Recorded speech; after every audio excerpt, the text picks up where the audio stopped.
Ce vendredi 27 mai 2022, le groupement spécial de lutte contre l'orpaillage illégal a présenté son premier bilan au camp de la gendarmerie d'Ajban après 10 mois d'activité depuis sa création en 2021.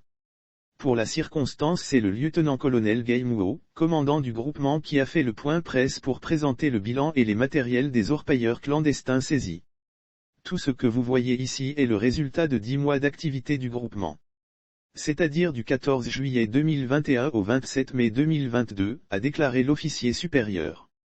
L'exposé du lieutenant-colonel Guy Mouot, commandant du groupement. Dans son exposé, il a déclaré les saisies de 192 pelleteuses dont 104 en bon état, 04 porte-chars, 03 bulldozers, 4355 sacs de minerais, 145 491 950 FCFA, 3,469 kg d'or, 288 groupes électrogènes, 295 motocyclettes, 528 motopompes, 672 bâtons de dynamite, 207 cordeaux détonants, 75 bouchons allumeurs, 31 fusils calibre 12.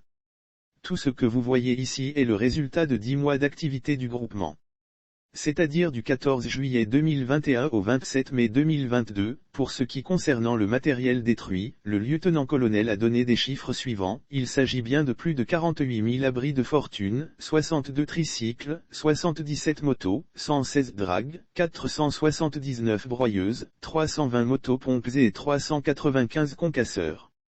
Lire aussi lutte contre l'orpaillage illégal, 4 Chinois condamnés par le tribunal. Le groupement spécial de lutte contre l'orpaillage illégal, GS-Loi, après 10 mois d'activité depuis sa création en 2021, a présenté son premier bilan ce vendredi 27 mai 2022, au camp de la gendarmerie d'Ajban.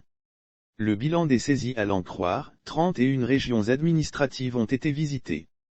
223 villages ont été inspectés et 801 sites ont été déguerpis.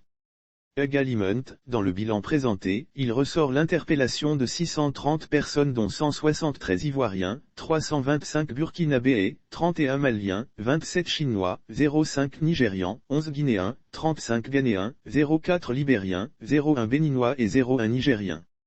Les 4355 sacs de minerais et les 3,469 kg d'or ont été remis au ministère des Mines pour les mesures prises. Le lieutenant-colonel a indiqué que les personnes interpellées ont été mises à la disposition des brigades compétentes. Les 4355 sacs de minerais et les 3,469 kg d'or ont été remis au ministère des Mines. Quant aux 145 491 950 FCFA, ils ont été transférés au Conseil national de sécurité, CNS.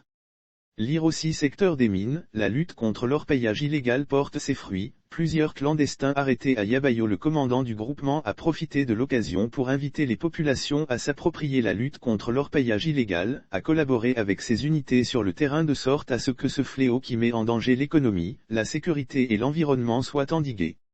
Par ailleurs, il faut le rappeler, le groupement spécial de lutte contre l'orpaillage clandestin a été mis en place par le décret 2021 à 404 du 6 août 2021. Il comprend des éléments de la gendarmerie, d'agents des eaux et forêts et du ministère des Mines. Il a pour mission principale d'éradiquer l'orpaillage clandestin.